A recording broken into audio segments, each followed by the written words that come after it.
오늘은 종교주일입니다. 종교개혁주일. 마틴 루터에 의해서 일어난 종교개혁이 벌써 502년이라는 시간이 흘렀습니다. 이 시간 종교개혁주의를 통해서 나의 신앙은 괜찮은지, 나의 신앙은 개혁해야 될 것, 바꿔야 될 것은 무엇인지 다시금 돌아보며 여러분들의 신앙을 새롭게 하는 성령의 새바람이 일어나기를 주님의 이름으로 축복합니다. 우리 시간에 좀 먼저 종교개혁주일 우리 영상을 함께 보도록 하겠습니다.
종교개혁이 무엇일까요? 종교개혁.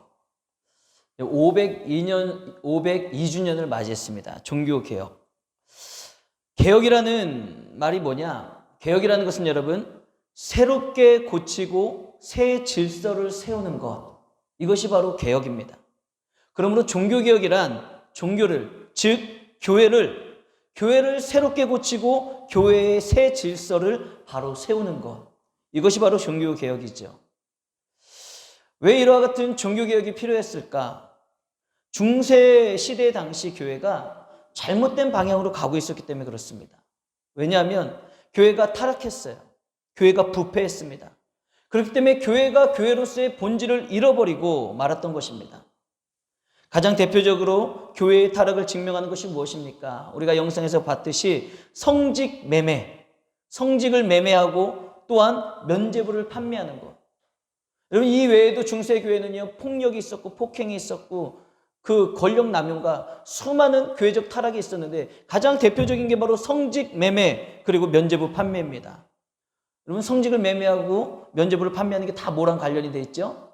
돈이랑 관련돼 있습니다. 돈. 바로 돈이라는 것이 그 당시의 교회도 타락하게 만들어 버렸다는 거예요. 여러분, 성직은 말 그대로 거룩한 직분입니다. 성스러운 직분, 거룩한 직분. 왜 거룩한 직분입니까?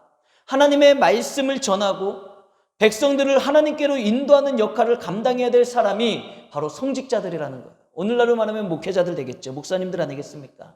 그런데 그 성직을 돈으로 주고받고 사고 팔고 그러니 여러분, 제대로 된 성직자가 중세교회 가운데 세워질 일이 만무한 것 아니겠습니까? 그러니 돈을 주고 성직을 산 자들이 어찌 그 성직을 제대로 감당할 수 있겠냐 이거예요. 돈을 주고 성직을 산 만큼 본전 생각이 나는 것 아니겠습니까? 그렇기 때문에 그 성직자의 권세를 가지고 본전을 뽑기 위해서 얼마나 못된 일들을 자행했겠냐 이겁니다. 그러니 돈을 받고 면죄부를 판매하는 것이죠. 여러분, 면죄부가 뭔지 아십니까? 면죄부. 중세교회, 로마 가톨릭 교회에서 이제 죄가 사면되었다는 것을 증명하기 위해 교황의 이름으로 발행된 증명서가 바로 면죄부입니다. 가톨릭 교회는 여러분 그게 있어요. 고해성사라는 게 있습니다. 고해성사가 있는데, 고해성사가 뭐냐면은 이제 죄를 짓잖아요. 그러면 성당에 가가지고 신부님에게 죄를 참여하는 거예요. 고백하는 겁니다. 그러면 사제가 그 죄를 듣고 대신 기도를 해주는 거예요. 그래서 죄의 용서를 받지만 죄의 그 벌은, 죄에 대한 그 벌은 여전히 남아있기 때문에 본인이 기도하거나 또한 선한 행실을 통해서 그 모든 것들을 갚아야 된다라고 중세 로마 가톨릭 교회에서 가르쳤어요. 그렇게 가르쳤습니다. 그런데 이 면죄부를 사면 그 모든 문제들이 다 한 방에 해결되는 거예요. 돈을 주고 면죄부를 사는 순간, 그 증명서를 받는 순간 내 죄가 다 깨끗이 없어진다라는 거예요. 내가 선행을 할 필요도 없고 기도를 할 필요도 없고 아무것도 할 필요 없이 그 면죄부 하나만 사면은 모든 문제가 다 해결된다라는 거예요. 뿐만 아니라 천국에 가지 못하고 천국과 지옥 사이에 연옥이라는 게 있다고 합니다. 연옥이라는 곳이 있는데 그 연옥에 있는 사람을 위해서 내가 그 사람의 이름으로 면죄부를 사잖아요. 그러면 그 연옥에 있는 사람의 죄가 다 사해지고 천국에 갈 수 있다라는 거예요. 예, 좀 웃기죠? 예, 그렇게 중세교회에서 그렇게 했습니다.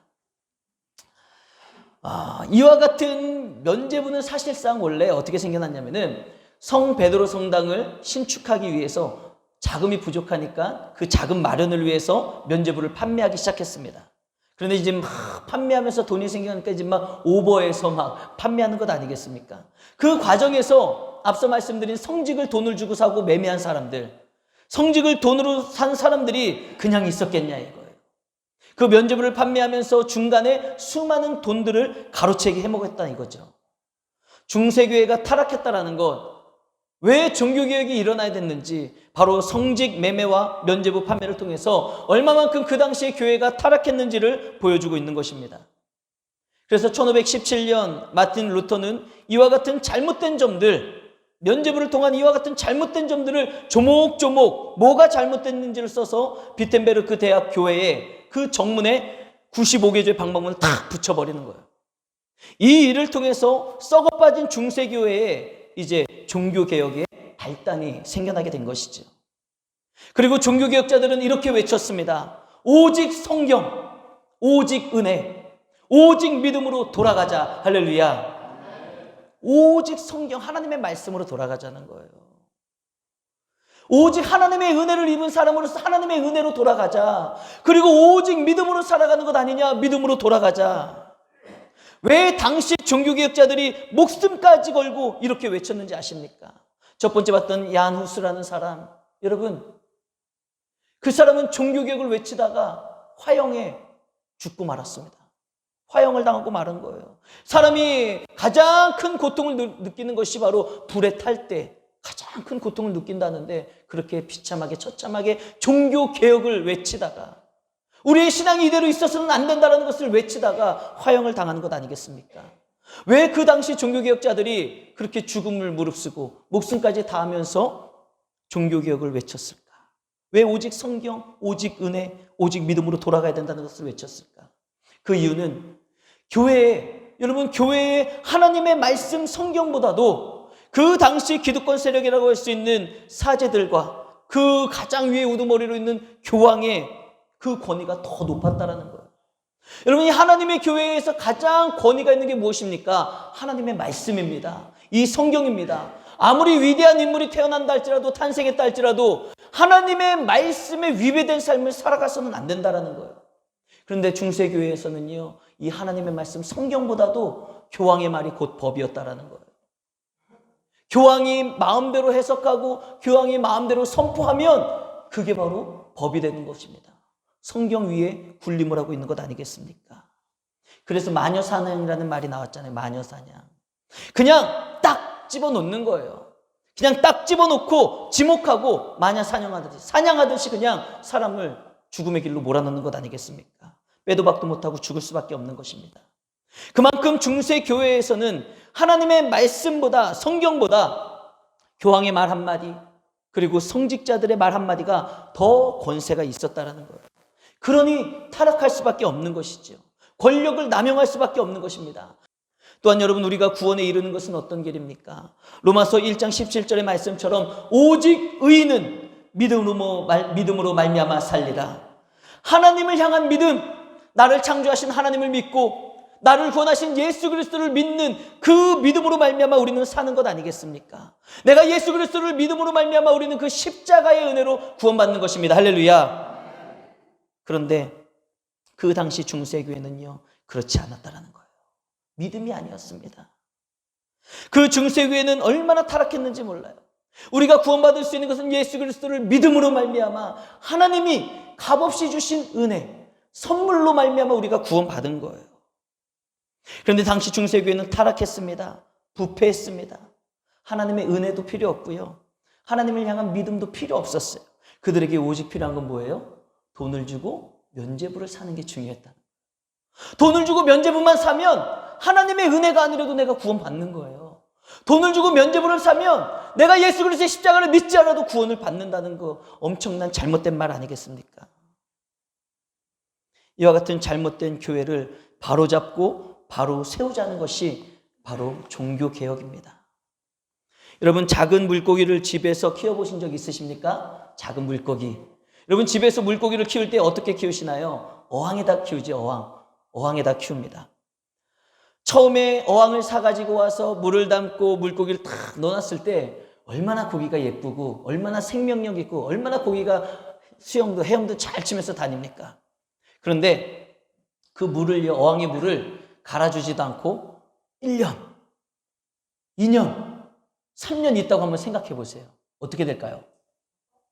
다 썩어버립니다. 그리고 물이 썩기도 전에 그 어항 안에 살던 물고기는 어떻게 될까요? 그냥 죽어버립니다. 얼마 지나지 못해 죽어버리고 마는 거예요. 여러분, 고인물은 반드시 썩게 되어 있습니다. 고인물에서는 살 수가 없고 고인물에서는 우리의 생명이 죽을 수밖에 없다라는 거예요. 이제 여름이 그렇기 때문에 그 어항을 어떻게 해야 되나요? 물을 싹 갈아주든지 아니면은 물을 계속 순환시켜 줘야지 그 안에 있는 물고기가 살아갈 수 있다는 것 아니겠습니까? 여러분, 여름이 지나가면서 가을이 될 쯤에 어김없이 불어닥치는 게 있죠. 뭐예요? 태풍이 불어옵니다. 태풍. 올해도 태풍이 참 많이 지나갔습니다. 그 태풍으로 인해서 인명피해도 나고 또 재산피해도 나고 그런 안타까운 일들이 사실 있어요. 그리고 우리 교회 성도님들 중에서도 그 태풍 때문에 벼가 쓰러지기도 하고 또 과수원에 과일들이 우수수수 다 떨어지기도 했습니다. 여러 가지 피해가 있는 게 태풍이에요. 그런데 여러분, 태풍이 그런 피해만 있는 게 아니다라는 거죠. 태풍이 일어나야지 이 대기 중에, 이 공기 중에 있는 미세먼지나 불순물들을 싹 걷어내 가는 거예요. 태풍이 다 몰아내는 것 아니겠습니까? 싹 다 날려버리기도 하고요. 이 내륙지방에 물이 얼마나 필요합니까? 그 물을 바로 태풍이 몰고 와가지고 내륙지방에 물을 공급해주는 통로가 된다라는 거예요. 무엇보다도 얼마나 넓은 바닷물이 있습니까? 이 바닷물이 고이지 않도록, 가만히 있지 않도록 이 태풍이 다 생태계를 뒤집어 엎는다라는 거예요. 그래서 태풍이 한번 붐으로 말미암아 바닷물들이 확 뒤집혀지고 그리고 그 안에 있는 플랑크톤들이 싹 다 바다 골고루 퍼진다라는 거예요. 한 곳에 뭉쳐있지 아니하고. 그렇게 퍼짐으로 말미암아 엄청난 바다가 생태계를 유지할 수 있는, 그 활성화를 시킬 수 있는 힘이 바로 태풍에 있다는 것입니다. 뿐만 아니라 지구상에 남극과 북극이 있잖아요. 그죠? 남극과 북극이 있는데 이 남극과 북극, 이 지구 전체의 온도의 균형, 이 온도의 균형을 유지하는 역할을 또한 태풍이 한다라고 합니다. 여러분, 참 태풍이 우리에게는 어려움을 주기도 하지만 태풍이 있어야 된다라는 거예요. 태풍이 그만큼 모든 것들을 싹 휘저음으로 말미암아 지구에 생기를 불어넣어 주는 거예요. 지구에 생기를 불어넣어 주는 겁니다. 여러분, 이처럼 우리의 신앙에도 태풍과 같은 말씀의 자극이 있어야 됩니다. 할렐루야. 태풍과 같은 말씀의 자극이 우리의 심령을 휘집어 넣어야 되는 거예요. 우리가 그냥 가만히 교회만 왔다 갔다 하는 신앙으로는 우리의 신앙을 유지할 수가 없습니다. 하나님의 말씀이 우리의 인생 가운데 다가오고 태풍과 같은 말씀이 우리의 인생을 막 휘저어야 되는 거예요. 우리의 영혼을 휘저어야 되는 것입니다. 말씀의 자극이 없으면, 우리가 신앙생활하면서 말씀의 자극이 없으면 고인물이 썩듯이 우리의 신앙은 부패하고 타락하고 인본주의로 전락하고 말게 되는 것입니다. 그래서 하나님의 말씀이 막 태풍같이 다가와야 되고, 그 말씀이 우리의 영을 찔러 쪼개기까지 부족함 없는 능력의 말씀으로 우리의 심령을 뒤집어 놔야 된다는 거예요. 지난 3월에 이스라엘 성지순례를 다녀왔는데, 그때 이제 사해바다도 가고 또 갈릴리 호수도 갔습니다. 사해는 말 그대로 죽은 바다입니다. 죽은 바다라서 사해 아니겠습니까? 그 사해바다의 물이 얼마나 짠지 가이드분이 얘기하시는 거예요. 그 사해바다에 들어갈 때는 정말 조심해야 됩니다. 얼굴에, 눈에 그 소금물이, 그 바닷물이 들어가면 여러분 눈을 뜰 수가 없는 거예요. 너무 짜기 때문에, 쓰라리기 때문에 뜰 수가 없습니다. 그래서 보통 바닷가에 물놀이 가면 어떻게 해요? 막 수영도 하고 파도 맞기도 하고 막 여러 가지 재밌게 놀잖아요. 거기서는 절대로 그러면 안 됩니다. 그냥 조심하게 물이 눈에 들어가지 않도록 이렇게 몸이 동동동동 뜨게끔 체험만 하는 거예요.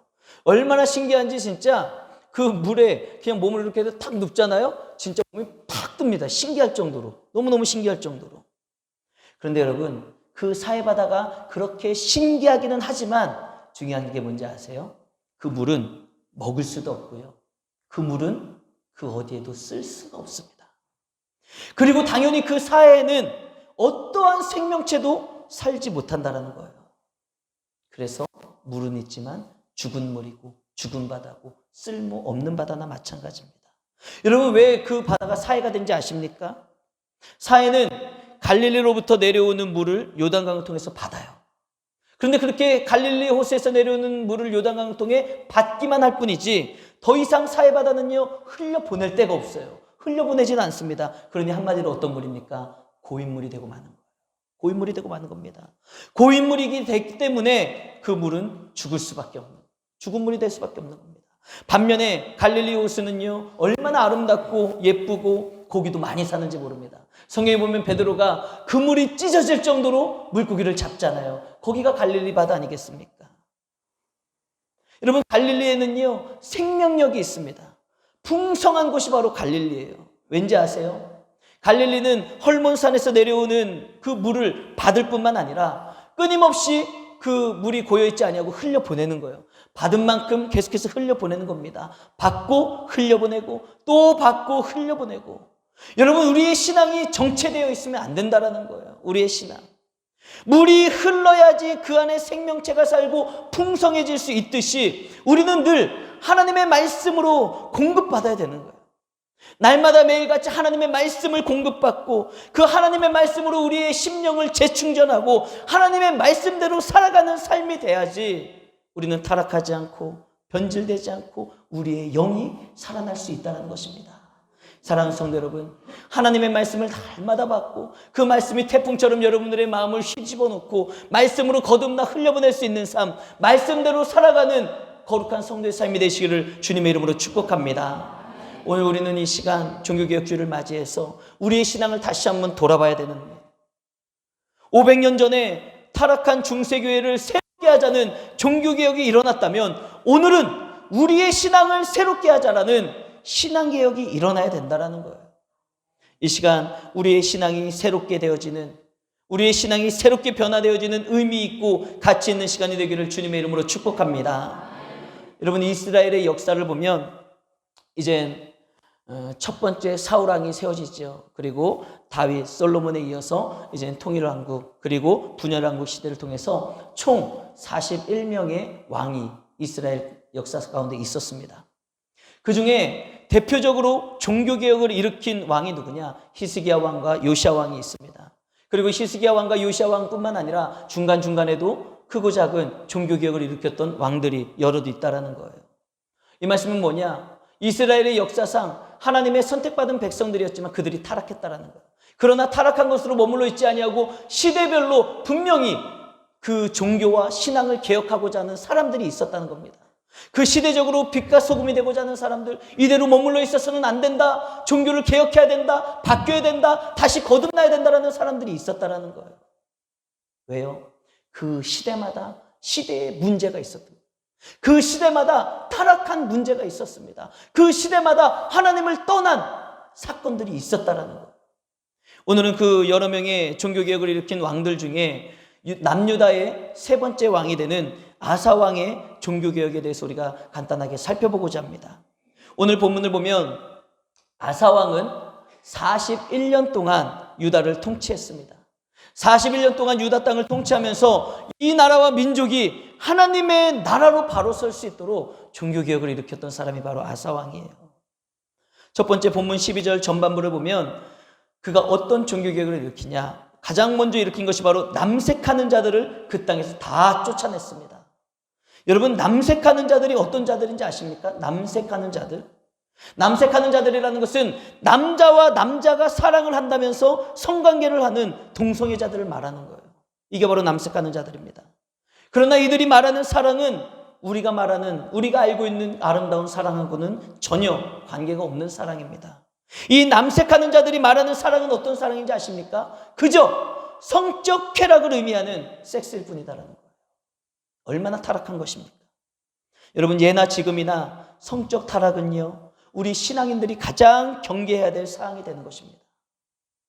성적 타락은 그 한 사람의 인생을 망칠 뿐만 아니라 그 사람이 속해 있는 가정을 파괴하고 더 나아가서 교회와 사회를 파괴하는 것이 바로 성적 타락입니다. 아사왕은 그 사회를 타락시키고 파괴하는 남색하는 자들을 어떻게 합니까? 철저하게 다 쫓아냄으로 말미암아 성적 타락을 몰아내는 개혁을 했습니다. 왕으로서 사회 문제를 개혁한 것이죠. 동시에 그 일은 어떤 일인지 아십니까? 하나님만을 섬기는 거룩한 나라와 민족으로 바로 세우기 위해 거룩함과 정반대가 되어지는 성적 타락을 그 땅 가운데서 몰아낸 것입니다. 두 번째 본문 12절 하반절을 보면은 모든 우상을 없앴다, 이렇게 말씀하고 있습니다. 여러분, 여기에서 우리가 이 말씀에서 주목해야 될 단어는 뭐냐? 모든이라는 단어. 모든. 히브리어로 콜이라는 단어가 사용되었는데 그 뜻은 뭐냐? 전부라는 뜻. 전부. 아사왕은 우상을 없애는데 여러분, 일부분만 없앤 게 아니에요. 종교를 기억하고 모든 우상을 없애는 데 있어서 적당히 없앤 것이 아닙니다. 아사왕은 종교개혁을 하며 모든 우상을 없애버릴 때 전부를 완벽하게 싹 다 없애버렸다는 것이죠. 여러분, 그런데 유다에 들어와 있는 그 모든 우상들을 없앤다는 게 과연 쉬운 일이었을까요? 그냥 왕으로서 그냥 왕이 한마디 없애버리자 말하면 그냥 모든 게 없어지고 끝나버리고 깨끗해질까요? 그렇지 않다라는 겁니다. 왜냐하면 그 오랜 시간 가나안 땅에 뿌리박고 있는 얼마나 많은 우상단지들이 있었겠냐 이거예요. 여러분, 우리가 3살 버릇 80까지 간다라는 말이 있습니다. 무슨 말씀인지 아시죠? 버릇이 그만큼 습관이 굉장히 중요하다는 거예요. 한번 잘못된 습관, 버릇을 들여버리면은 80까지 간다. 고치기가 힘들다라는 거예요. 마찬가지로 그 가나안 땅에 뿌리박고 있었던 그 우상을 섬기던 그 습관들이, 그 잘못된 영적인 습관들이 하루아침에 그게 고쳐지겠냐 이거예요. 많은 사람들이 아마 우상단지들을 막 숨겨놨을 거예요. 어떤 사람들은 왕이 없애라고 했는데, 하나님만 섬기라고 했는데 불안한 마음이 들겠죠. 아니, 그동안 우리가 이 신주단지를 모시고 살았는데, 이 우상을 섬기며 살았는데 이걸 어떻게 없애지? 이 우상을 없앴다가 내가 잘못되면 어떻게 하지? 그런 두려운 마음이 있을 수 있다는 거예요. 그래서 우상을 버리지 못합니다. 그리고 어떤 사람들은 아까워서, 내가 이 우상을 얼마나 많은 돈을 주고 샀는데, 그 당시에는 우상을 다 조각해서 돌을 조각하고 막 팔았잖아요. 돈을 주고 사는 거예요. 내가 얼마를 투자해가지고 이 우상을 사다 놨는데 이걸 버려. 아까워서 못 버린 사람도 있을 것이고, 여전히 하나님을 믿지 아니하고 우상을 맹신하며 사는 사람들도 있지 않겠냐 이거예요. 그럼에도 불구하고 여러분, 모든 우상을 남유다 그 땅 가운데, 이스라엘 백성들 가운데 없애고 오직 하나님만을 섬기는 나라로 만들었다는 것은 아사왕의 대단한 신앙개혁의 의지, 그 의지가 있었다는 것을 우리는 알 수 있는 것이죠. 여러분 잊지 마십시오. 개혁은 적당히 해서 될 일이 아닙니다. 아사왕에게는 종교와 신앙을 개혁하고자 하는 강한 의지가 있었고 그 의지대로 실천함으로 말미암아 나라의 모든 우상을 없앴기 때문에 종교개혁이 가능했다는 것. 그래서 하나님께 칭찬받는 인생이 됐다는 것 아니겠습니까? 세 번째 본문 13절을 보면 그의 어머니 마아가가 혐오스러운 아세라상을 만들었을 때 여러분 아사왕이 어떻게 하는지 아십니까? 우상을 만들었다는 그 이유 하나만으로 어머니를 태우의 자리에서 폐위시켜버리는 거예요. 그리고 그 우상들을 싹 다 걷어다가 찍어내고 불살라버리는 것 아니겠습니까? 여러분 아사왕의 종교개혁은 정말 한 치의 양보도 없이 타협도 없이 철저하게 이루어진 대단한 개혁이었다는 사실입니다.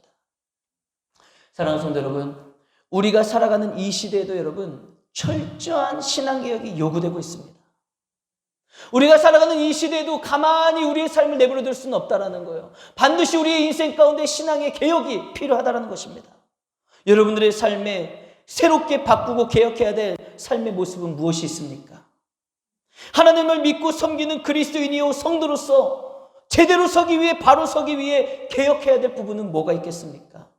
그 중세 시대는요, 중세 시대에 개혁해야 될 일들이 있었다는 거예요. 면죄부를 판매하고 성직을 매매하고 하나님의 말씀보다도 더 사람의 권위가 높아져 있는 그 타락한 그 부분이 바로 개혁해야 될 대상이었다는 겁니다.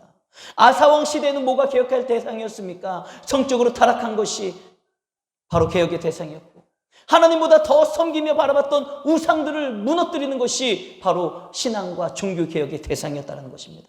그렇기 때문에 오늘 살아가는 저와 여러분들의 삶 가운데도 분명 개혁해야 될 신앙의 대상이 있다는 거예요.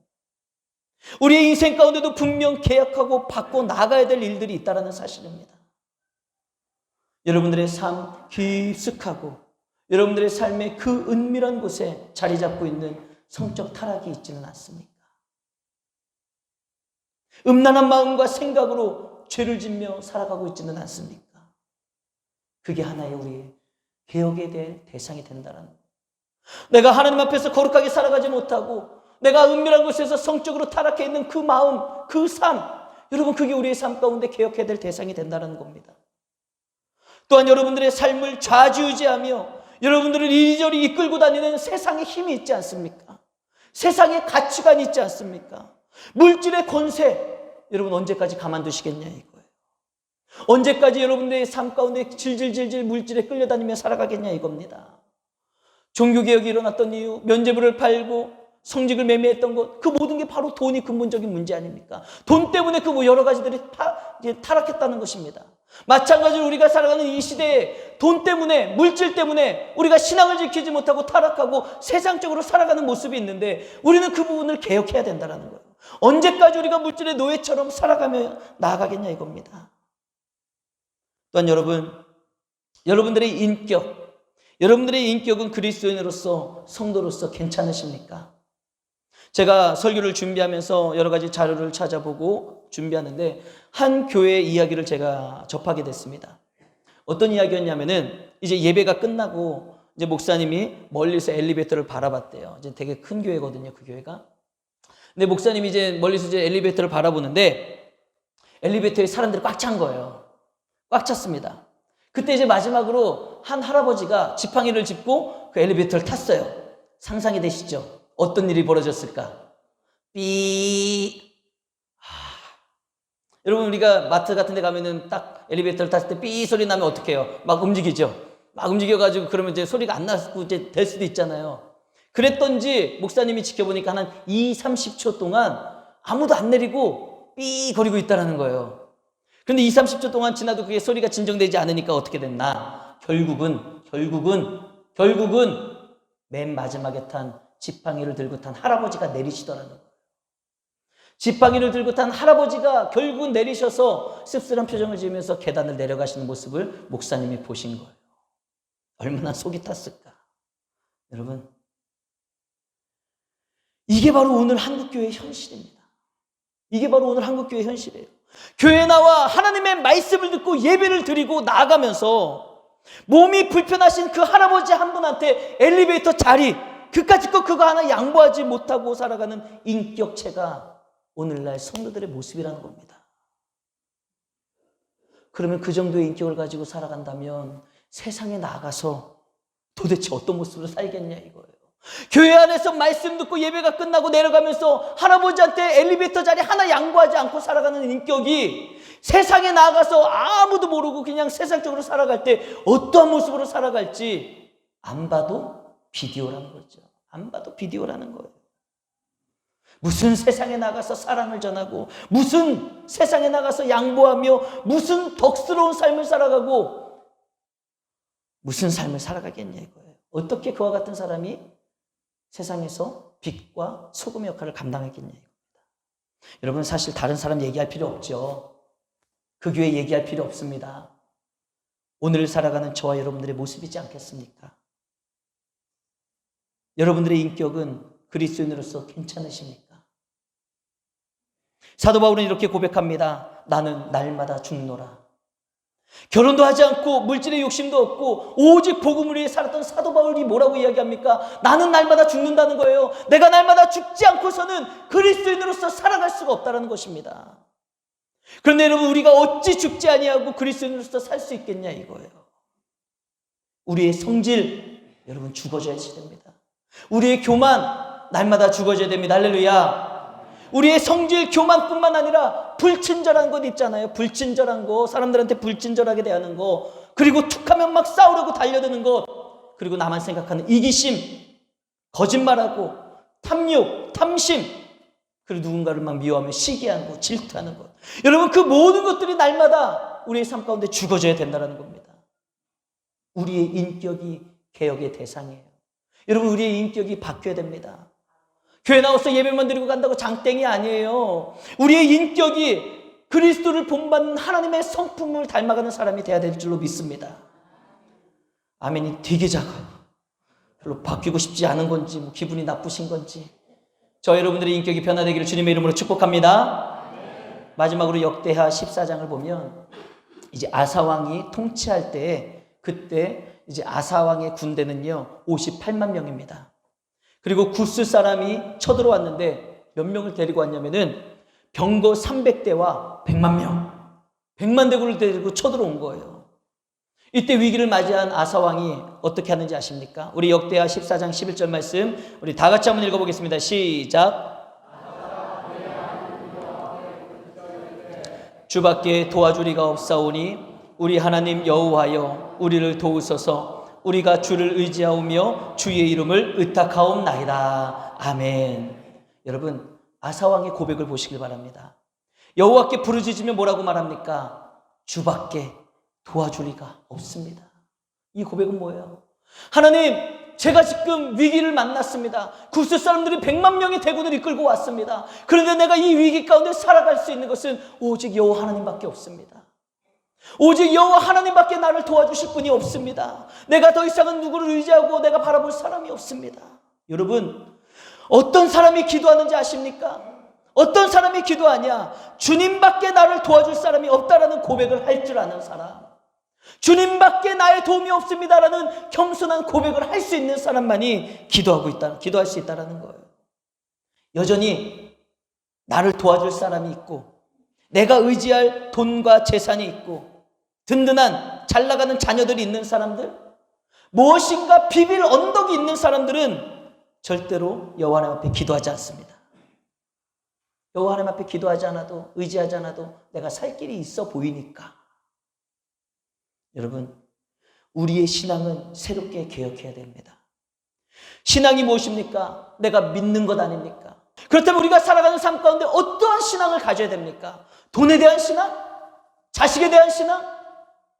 내 권력에 대한 신앙? 아니에요. 우리가 가져야 될 신앙은 돈도 물질도 자녀도 그 어떤 것도 아닌 오직 여호와 하나님만을 향한 신앙으로 살아야 될 줄로 믿습니다.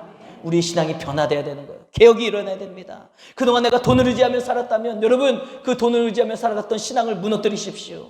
우리의 신앙이 우상에게 향해 있으면 안 됩니다. 우리의 탐심이 곧 우상이라고 얘기했어요. 나를 사랑하고 나를 위한 탐심으로 인해 나를 위해 무엇인가를 만들어 놓고 내가 의지하며 살아간다. 여러분, 우리가 싹 다 무너뜨려야 될 우상입니다. 우리는 오직 우리의 신앙은 여호와 하나님께로만 향해야 되는 거예요. 어떤 일을 만나든지 여호와 하나님께로 향하며 하나님께 엎드려 기도하며 하나님의 은혜를 구하며 살아가는 삶이 돼야 된다는 거예요. 그래서 그 종교개혁자들이 외친 것 아니겠습니까? 오직 성경으로 돌아가야 된다. 하나님의 말씀만 의지해야 된다. 오직 은혜. 우리가 살아가는 이 길은 그 어떤 것도 아닌 오직 하나님의 은혜로 구원받고 하나님의 은혜로 살아가는 것이다. 그러므로 겸손히 믿음으로 살아가자. 사랑하는 성도 여러분, 여러분들의 삶 가운데 다른 것들을 신앙하지 마십시오. 다른 것들을 믿지 마십시오. 다른 것들을 의지하지 마십시오. 여러분들의 삶 가운데 오직 신앙의 대상이 되시는 분은 여호와 하나님뿐이심을 믿으시고 하나님께만 엎드려 기도할 수 있는 믿음의 삶이 되기를 주님의 이름으로 축복합니다.